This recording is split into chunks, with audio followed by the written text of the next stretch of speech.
Welcome everyone to Go M.A.D on the road. Now you're going to notice that the set looks a little different. A lot classier. And, we look different. We're definitely, I don't know the last time I wore a sport coat, but the place we're at. It was 1994. I have it in my Really? I have it in my calendar. Yeah, it was a big thing. If you happen to hear background noise, we have no idea when a song might burst out around us, but we are excited because by being on the road here at a convention here this week, we are able to have a special guest with us, Dr. Mitch Glaser, the president and CEO of Chosen People Ministries. Thank you so much for being with us today, Mitch. We've been looking forward to being able to have a conversation. I've been looking forward to it too. Oh, that's great. Brad and I both, our dad and Ron are just love Chosen People, the ministry. On a personal level, tell our kids about it. It's an honor to be here with you today. Yeah, we're excited because this program, as our listeners know, is all about trying to help people be effective ambassadors for Christ and to make a difference. And you are doing that in a key way. Could you share with us, first of all, Chosen People Ministries? We're familiar with it, but for any of our listeners that may not be, Chosen People Ministries, what's the heart of it? So we're 132 years old, and I'm not the founder. I was going to say, you look really good. Do the math. I'm the well-preserved founder of Chosen People. There we go. I'm actually the 7th president of Chosen People Ministries in 132 years. So, you know, pretty good job security. There we go. I like that. And so Chosen People Ministries began in 1894 when a Hungarian rabbi came over from Hungary, obviously, and he came for a lot of reasons. According to his autobiography, he was looking for the Messiah, but was in a very sort of an oppressive atmosphere in Hungary, and he really couldn't think it through. And so one of the reasons he came was spiritually motivated. He was part of a Hasidic group. That's, Reform, Conservative, Orthodox, Hasidic. Okay, so he was part of a much more mystical group. And he actually was reading Daniel chapter 9. That great prophecy of the death of Yeshua, of Jesus, and the 70 weeks of Daniel, and he was looking for answers. And so one day he was walking on the Lower East Side of Manhattan because he wanted to go visit his Hasidic rabbi. He was on his way. He's only like 22, 23 years old. And he passed a Dutch Reformed church.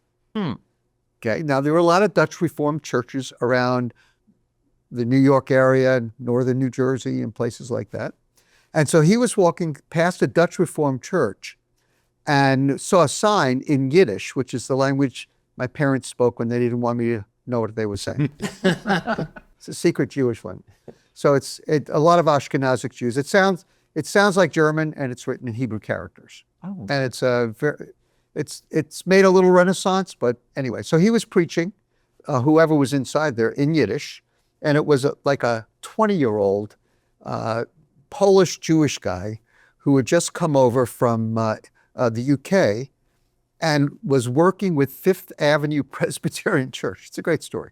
With Fifth Avenue Presbyterian Church as a missionary to the immigrant Jewish people between 1880 and World War I, about 2 million Jewish people came over, mostly from Eastern Europe. And so Fifth Avenue Presbyterian wanted to reach them. They found this young guy. He was trained in a seminary in Edinburgh, Scotland, and he spoke fluent Yiddish. I don't even know if he spoke English. And so he was preaching a message that day. Leopold Cohen would not walk into the church because most Jews would, especially those kinds of Jewish people, they never walk into a church. And so he saw the sign, was attracted, he was listening, but he had been searching. And so he heard what the message was, and he wouldn't go in, but waited for the preacher to come out. And when he came out, he engaged him in Yiddish, of course, and it just so happens that this missionary had just received 100 copies of the Yiddish New Testament from England. Oh my goodness. And he said, well, I've got something for you to read. And so we're doing a new version of it because Yiddish changes. So it's one of our major projects right now. Okay. It's doing obviously we're grateful because there's some interest in the gospel among ultra-Orthodox Jews. So that's exciting. Anyway, so he read it, had a lot of questions. He met with this guy by the name of Herman Weiswarwick, and they met, and he accepted Jesus. And then, of course, he needed more training, had a burden to reach his own people, went back to Scotland, studied theology, came back to this little Dutch village on the other side of Manhattan called Brooklyn, and set up shop in a swept out horse stable, and began having public meetings, Sabbath dinners, and he was taking care of the immigrants. That's what was so beautiful about it, and that's our DNA even to this day, where we do a lot of this kind of benevolence work. And so Rabbi Cohn started a medical dispensary. He gave away food and clothing, taught them English, did vocational training.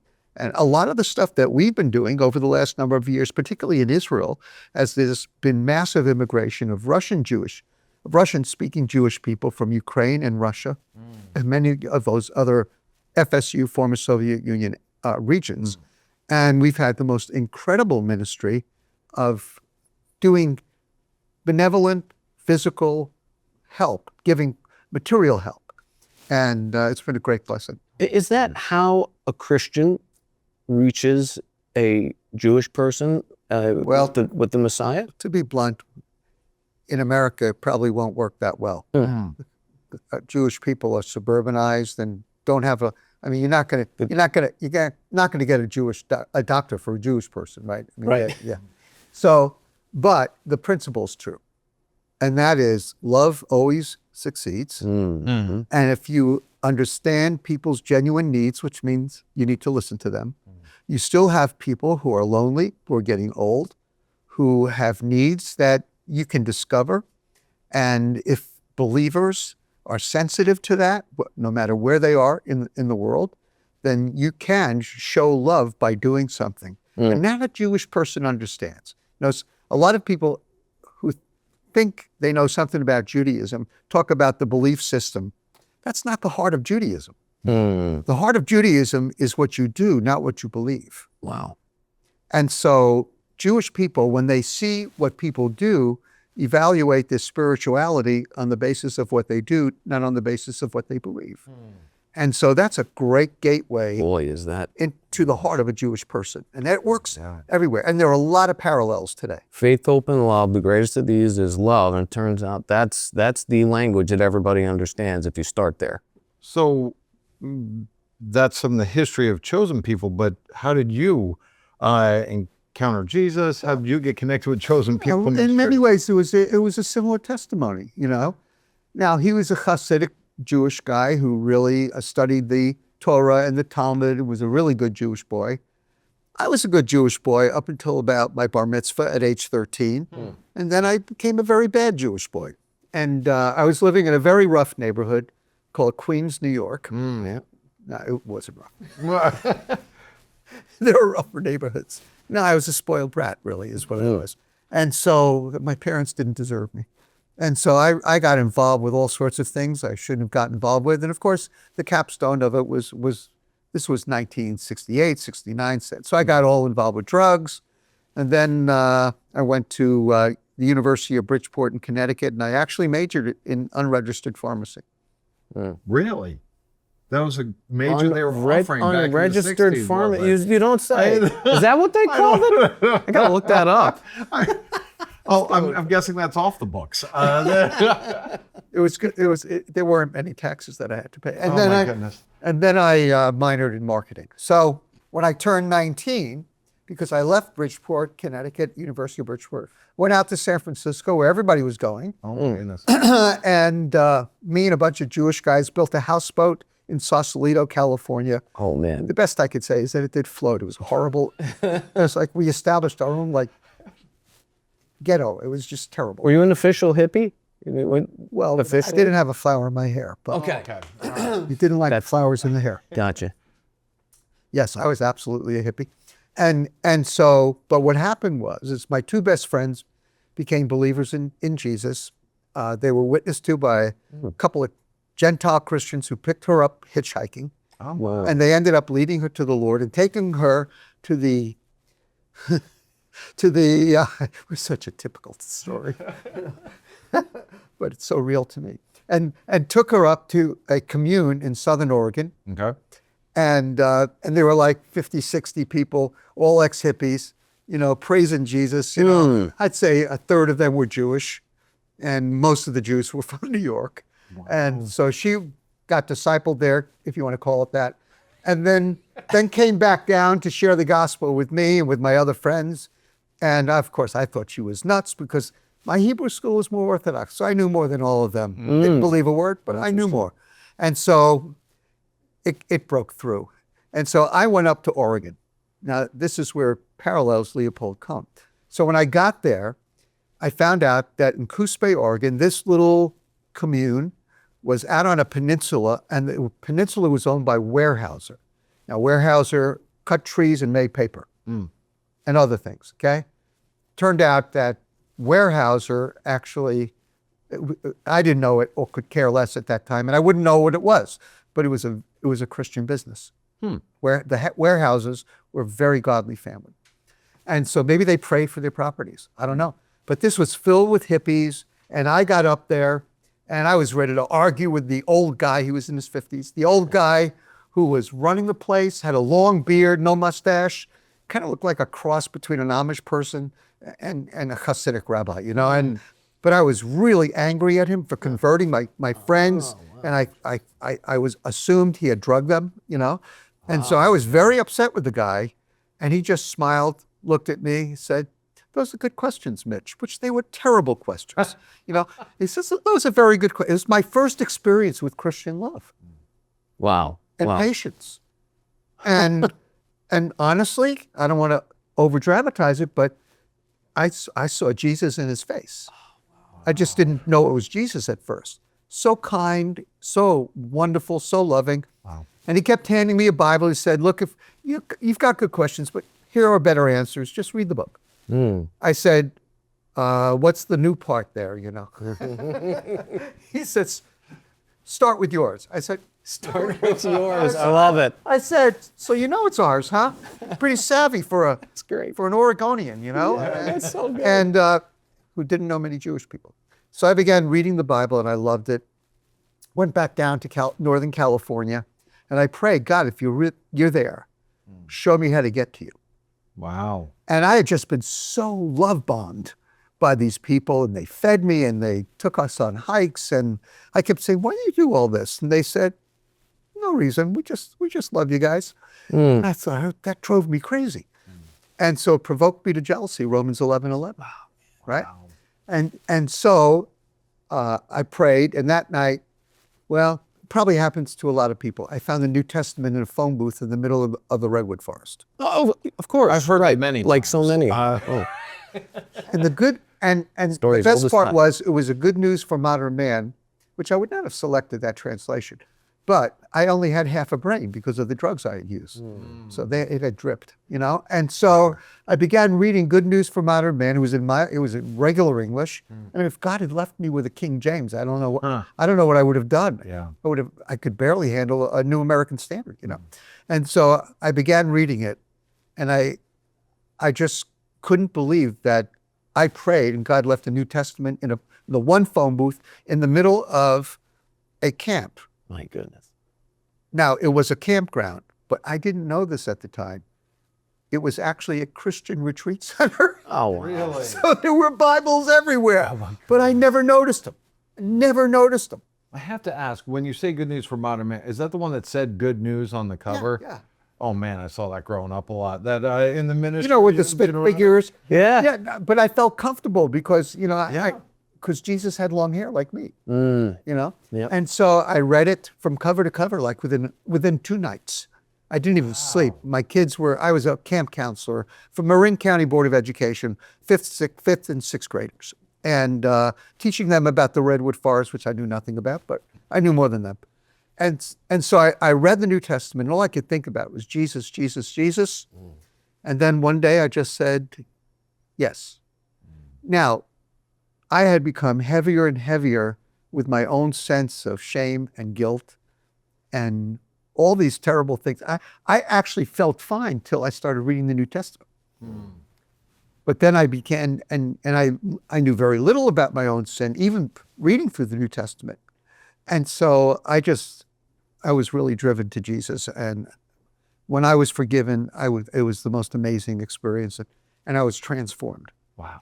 And then God led me through to other believers, and then eventually back to New Jersey, to Northeastern Bible College, where I met your mother. No. Eventually, not then. Yeah. I don't think they would have put me on the board. The first thing I did when I got to Bible college was the dean of students put his arm around me and said, "Hey, Mitch, did you read the rule book?" I said, "No, raised in an Orthodox Jewish unbelieving home." I said, "We're used to rules. Where are they?" He says, "No hair below the ear Oh, yeah, goodness. and no beards." Mm. I said, "No beards. Wow." And so I just said, "Okay." I just cut everything off. I told Jesus I would do anything, Now I want the hair back. Okay.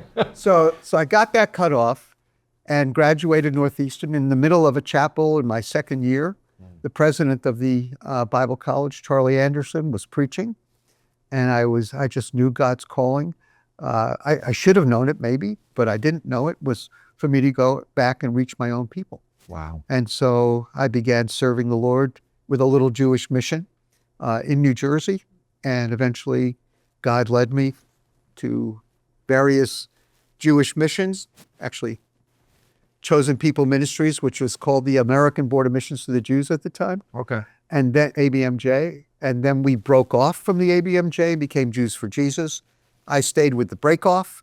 Then 25 years later, I went back to the mothership. Wow. Mitch, it's almost impossible to talk about Israel without thinking about it in the context of October 7th.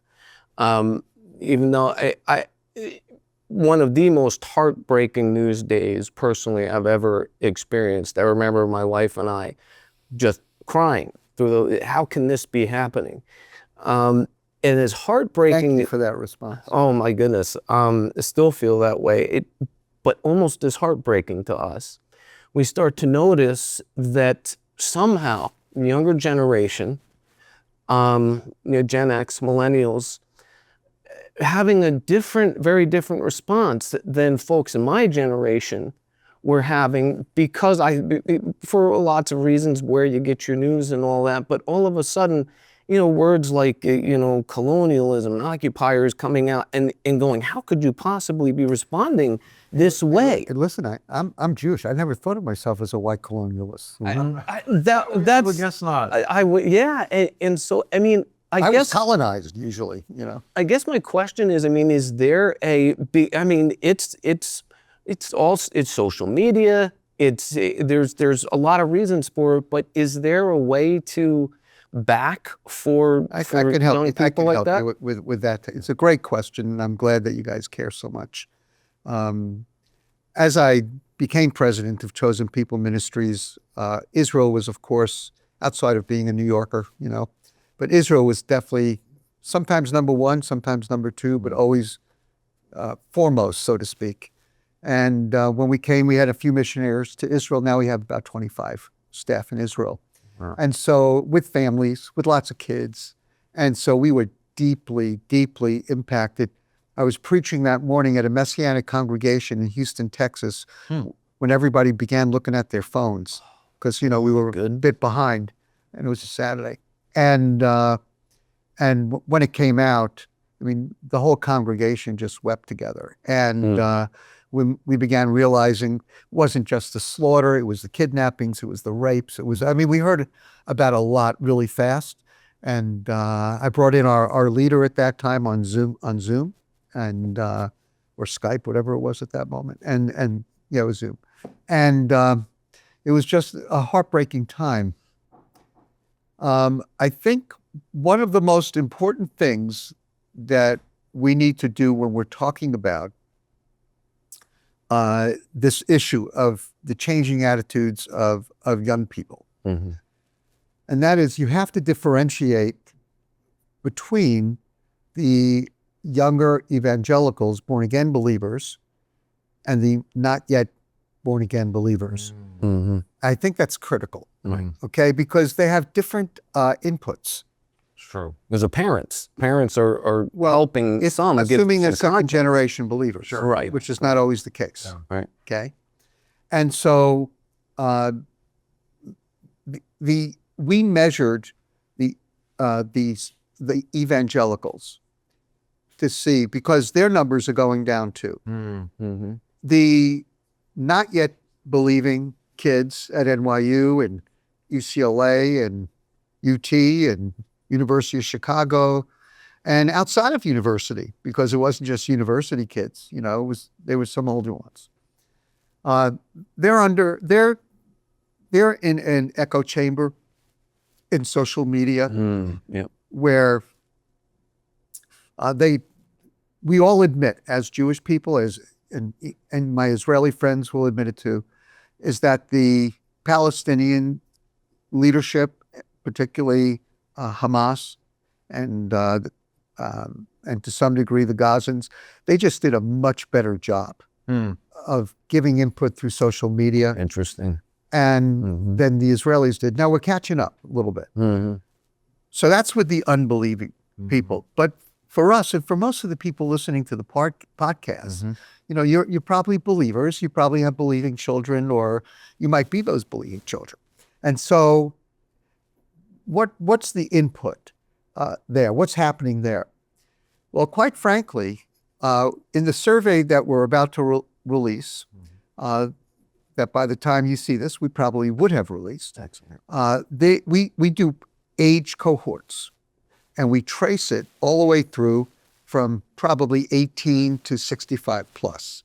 And we break it up into reasonable cohorts of ages. There is no doubt that the older cohort, even after all the anti-Semitism and all of the problems we've had with the way Israel is perceived and so on, the older evangelicals, I'm talking about maybe 50 and up. Now, you don't even have to go 65 and up. They have held steady in almost 70% supportiveness of Israel and the Jewish people. That's varies good to hear. between 60 and 70%. Good. Yeah. Good. And I think it's unbelievable, really. Now, when you go down the cohorts and you get below 30 and to the 18-year-old, when you get to Generation Z, that goes lower and lower. And that could go into the 20s of percentages, And so it gets considerably lower. However, one of the things that we've begun to notice, because our wonderful demographers, brilliant demographers, good-looking demographers, one of them sitting right here. Good looking. And those demographers started, because we've done so many surveys for 8, 9, 10 years, they've begun tracing the cohorts to see if age is the number one factor, or when you change cohort, when you change ages, when you get above 30, do you change your attitudes towards Israel, towards the media you consume, Sure. towards the influence your pastor has on you, which is sometimes not as much as we ministers think it is. And it's mostly the peers that have the influence, That's right. Peers are over social media, by the way. It's so true. And so what we've begun to notice, and we give us another few years, we'll know more, but what we've begun to notice is that people's attitude changed. So in other words, and this is, you're going to think it's silly, but it's really true. Sometimes we think the problem is age. Right. Youth is wasted on the young, right? So we think the problem is age, right? I mean, I'm not a hippie anymore. I would grow the hair if I could, but I'm not a hippie anymore. And so a lot of things have changed for me with my work life, with my relationships, with my family, with children, grandchildren, and, people change through the stimulus and input that they have. So the only reason I'm mentioning this is I want to counter the feeling of hopelessness That's good. that has entered into the church, Oh, wow. where we believe that our younger people are going to drift from the gospel and from the Bible simply because of their age. And as some of us as parents, we feel like we failed, and is there a perfect parent? There's only one I know that's a perfect parent, And so, no, we're not perfect parents, But, some of those rotten kids behave so terribly. I couldn't be blamed for that, But they do change. And so age is not the most important factor. It's the input and the influences on these kids that change as they go through the age cohorts. Okay. That is that is an Got it? incredible point. That is an It's really incredible point. important. Now, I'm speaking about evangelical kids because, part of what is going to impact them is they're going to return to the Word of God.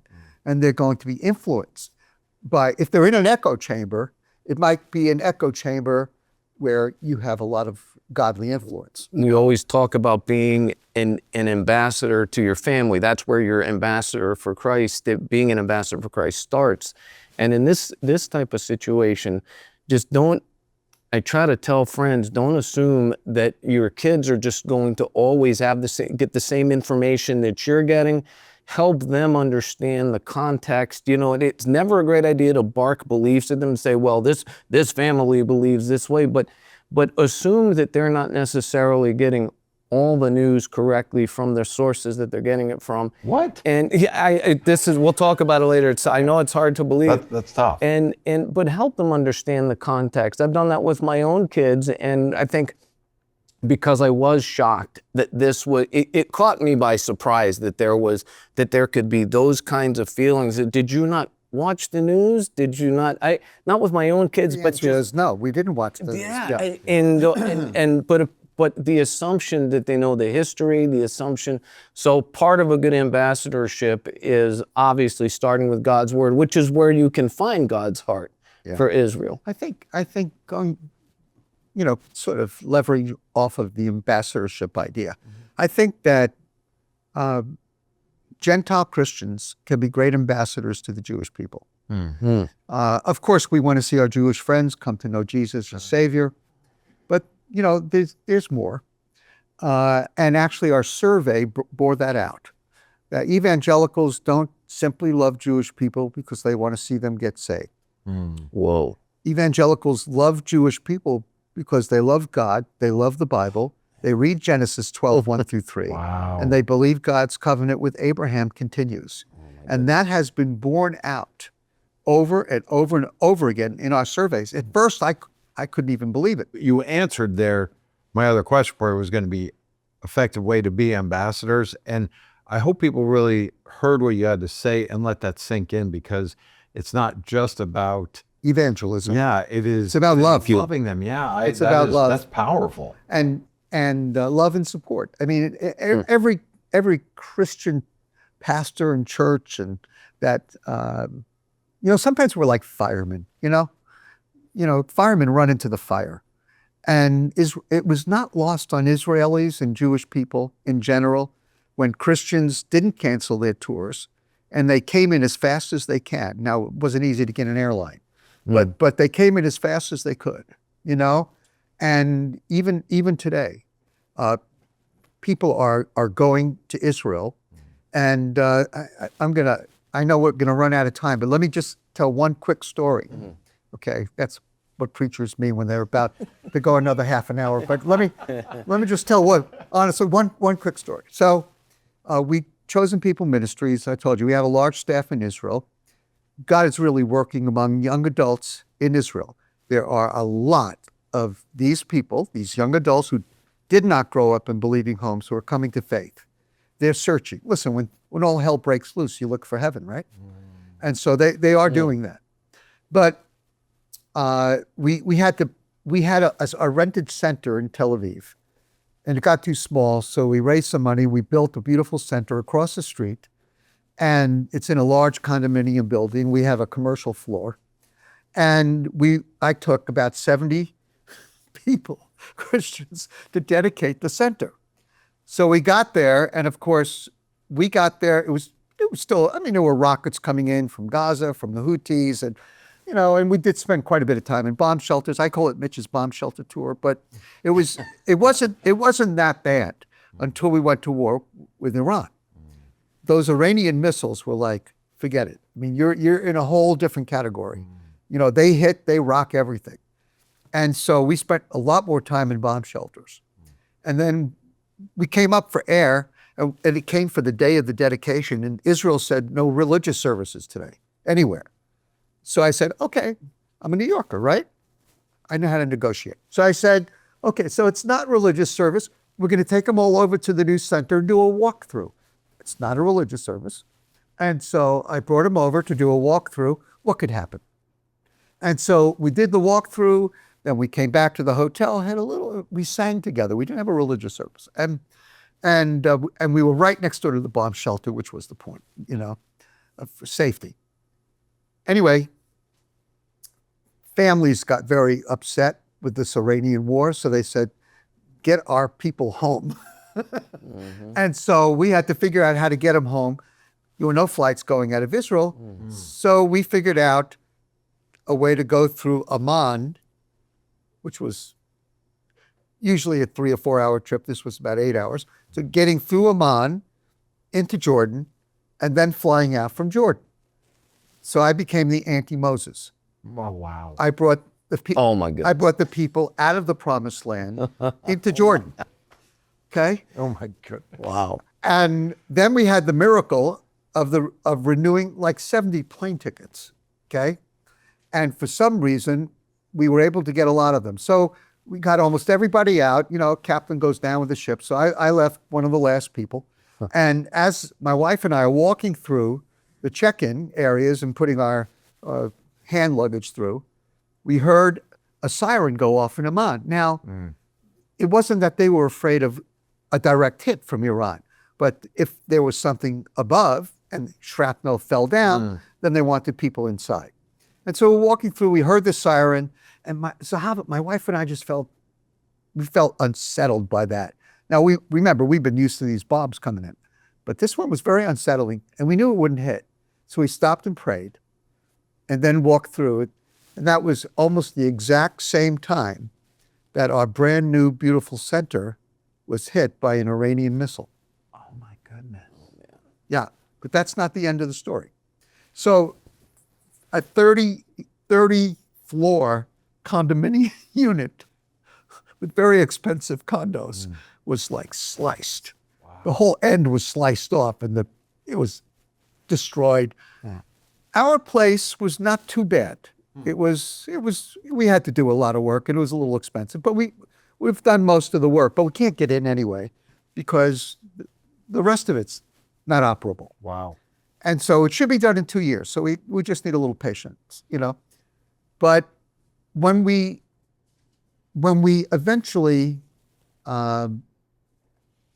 were in touch with some of the people and then we had a Zoom call, and to a person, every single one of these people said, we counted it a privilege to suffer with our Israeli friends. Oh, wow. Who says that? That's, they might need psychotherapy. Maybe maybe the trauma was too much, Oh, that is amazing. But they really meant it, and I feel it too. They get it. They get it. I get it. Sometimes the way to stand with people is to be silent and sometimes to suffer with them. Wow. And that's the way these folks felt. And I was honored, really, to be a fellow believer with these people. And I'm moved to no end, even until today, that I have the privilege of being in the same spiritual family as these brothers and sisters. Wow. So that goes a long way. And I think one day the bombing of our center will make it into some tabletop book about what happened during the 12-day war. And there will be us. And somebody's going to say, what building was that? Oh, let me tell you what happened there. And Yeah, anyway, I wish to tell you that. we had more time. I was going to say we could talk with you for hours. I'm encouraged to hear some of what God's doing.